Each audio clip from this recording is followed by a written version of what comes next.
Well, hello. Welcome to the Flores Software's Fire Protection Program.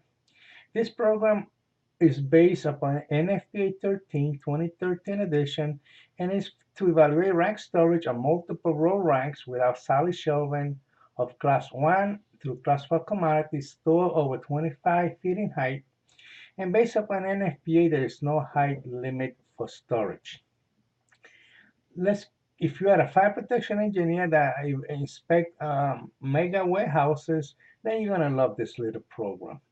We're gonna click start. We click start. This Windows opens up. There are three tabs for class 1 commodity, class 1 to 3 commodity, and class 4 commodity. In our evaluation, we were evaluating class 4 commodity non-encapsulated. You have a choice for encapsulated or non-encapsulated. We're going to select non-encapsulated. Then you have two choices to select. One is you select the temperature of the ceiling sprinklers, which are ordinary in my facility, and you can also select high sprinkler ceiling temperature. We're going to show you a typical rack storage arrangement by clicking Figure C. And this is a typical multiple row racks with in-rack sprinklers. If you need to identify if you need to identify what class commodities are, you click this button and give you a definition for class 1, class 2, class 3, class 4. You scroll down and give you all the information. I'm not going to read it all. You could post the video and read it. And some class 4 commodity are based on on plastic groups. So it is a little button that you could click to identify what the definitions of group plastics, and you click it. It shows group A plastic, and these are the materials below that form group A plastics, and you could scroll down to identify group B plastics. These are the materials that form group B plastics. Continue scrolling, and you could see the materials that form group C plastic. All the information is available for your reading. I'm not going to read it all. Again, you could post the video. We're going to X out, and then we're going to select ordinary sprinkler ceiling temperature in racks. In rack sprinkler, maximum vertical spacing 10 feet, maximum horizontal spacing in floor space 10 feet. Maximum horizontal spacing across floor is 10 feet. So that's what we need to select. We select it. And when we select that,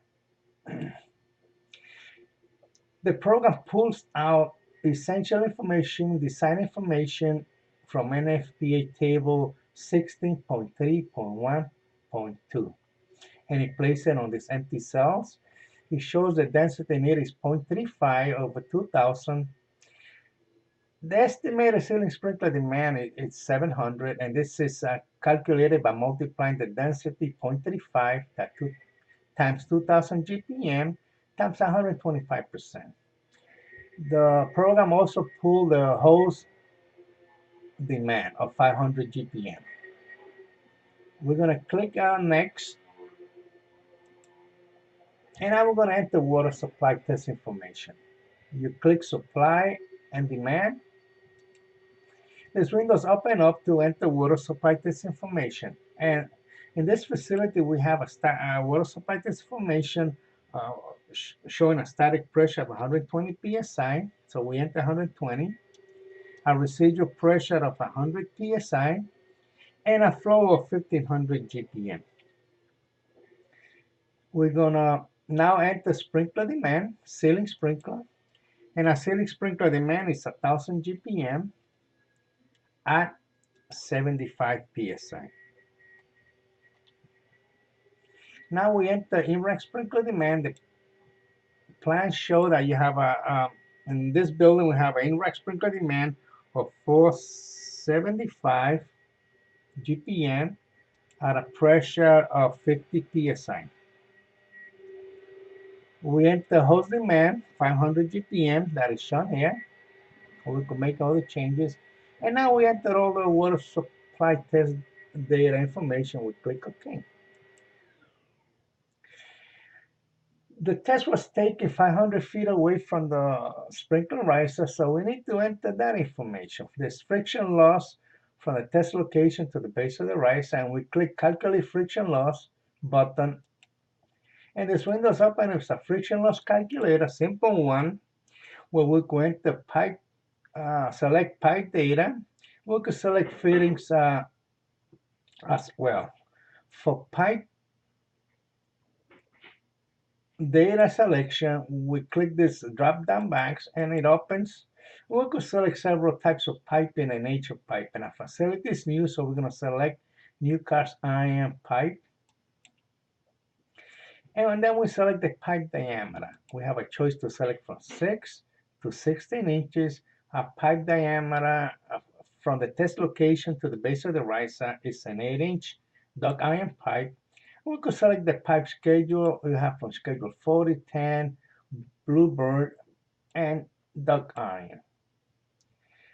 Now we selected the type of pipe, and now we could select the fittings. We have several fittings from the test location to the base of the riser. We have a 90-degree elbow, and we have a standard T, a gate valve, a check valve. So now we identify the quantity of those fittings. We have one of each, so we select one of each.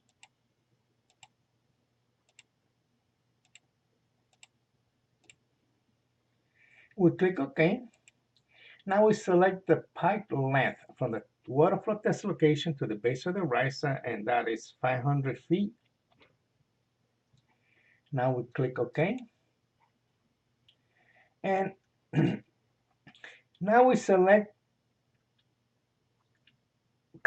we tell the program to calculate friction loss, calculate friction loss against demand. We could click this button and the line straighten up, or calculate friction loss against supply. We're going to calculate friction loss against supply.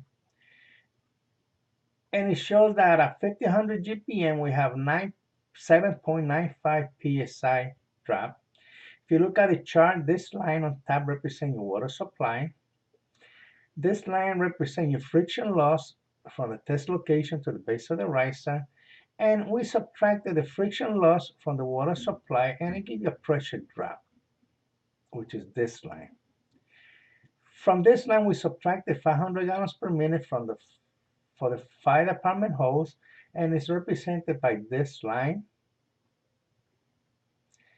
And now the red line represents your sprinkler demand. This is your in-rack sprinkler demand, 475 at 50 GPM, and the program balanced the in-rack sprinkler demand to the ceiling sprinkler demand at a flow of 75 PSI, and it shows that at 75 PSI, your sprinkler demand grows to 713 GPM.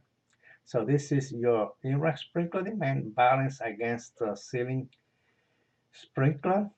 This line is your ceiling sprinkler demand showing the density needed 0.35 GPM at 2000 square feet. The density available with hose is 0.41.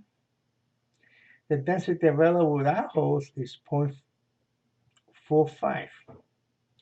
Now, this is a linear graph, but we also have a lag 185 graph. So if you click go to lag 185, we click it, and it shows the lag 185 graph that I developed. Excel will not develop this graph automatically for you. You develop it, but you basically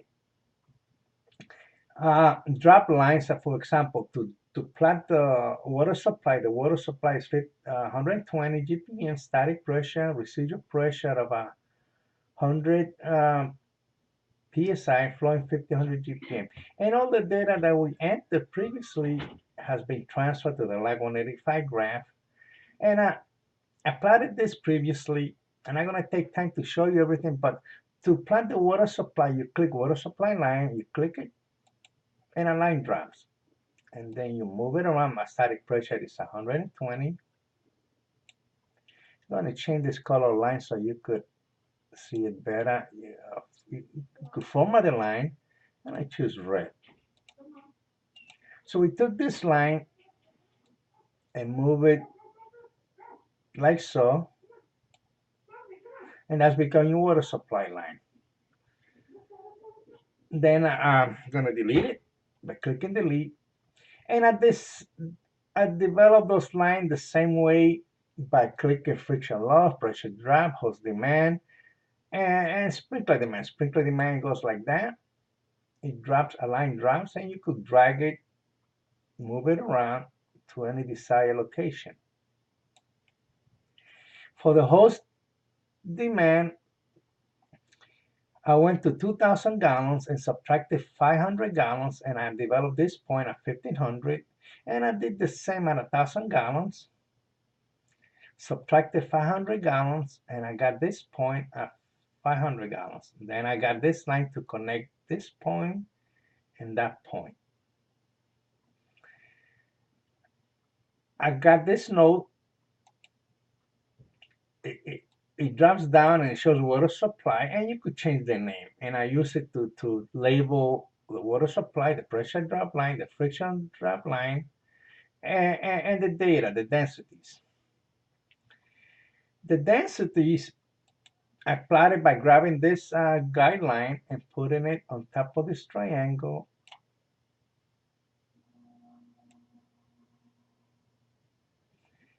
And it shows that your hose demand intercept your sprinkler demand at 1100 GPM.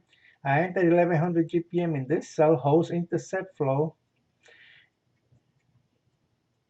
and the density available without hose is 1180. And I enter 1180 here. It shows me the density available with hose is 0.39. So this is my density with hose 0.39. I label it. And the density available without hose is 0.41. So I label 4.1 here. I grab the lines and delete it. Now I could go back to my page. The linear graph is labeled supply versus demand based upon linear graph, and it shows linear densities, which are not very accurately. So I'm gonna go now, click this button, and you can see what happens to the density. Plot lag 185 density. So I'm gonna bring the densities from my lag 185 graph and import it to the linear graph just by clicking the blue button. See how the density changed? When I did that, the title of the graph changed. Supply versus demand based upon lag 185 graph density. So the linear graph now is as accurately as the lag 185 graph. Let me show that again. Keep your eyes on these densities. Based upon linear density, the density available with hose is 0.41 and 0.45 without hose. And I change it again, and my density now is 0.39 without hose and 0.41 with hose, and the title changed. So that is accurately. Now let's export this data to your loss prevention report, and we click copy to export. When we do that, this opens up. We'll click next, and we could select what we have. We could export from Excel to Microsoft Word.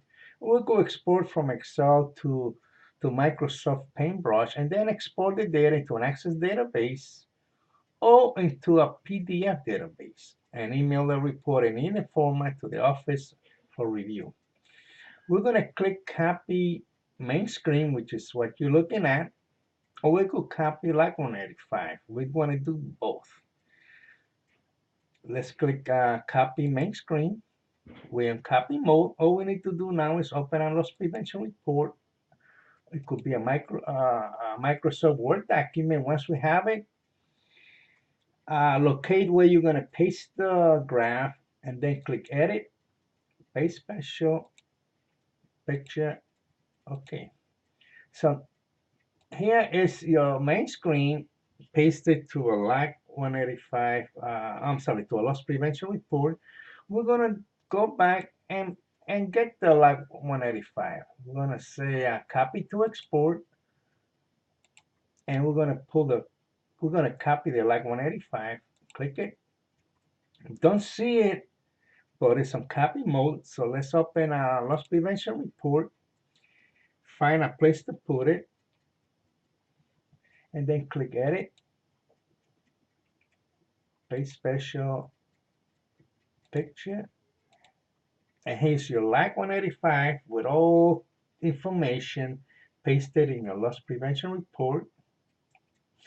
And for those companies that use Access database report format, all we need to do is paste it in Paintbrush. So you open Paintbrush, you're still on copy mode, and you could paste the main screen at LAC 185. We're going to do the LAC 185 graph, and here it is. You could size it smaller so it could be the entire graph. And now all we need to do is click Paint, click Save As, and we could save it as a bitmap, save it as a GIF format, PNG, or JPEG format, and then attach it to an Access database report format or a PDF type report format as a picture. Let's go back to our program, and that's it. This is basically a quick, easy way to calculate adequacy or fire protection, and they also have all the programs for all type of NFPA storage, including NFPA 30 for flammable and combustible liquids. Thank you for viewing the program.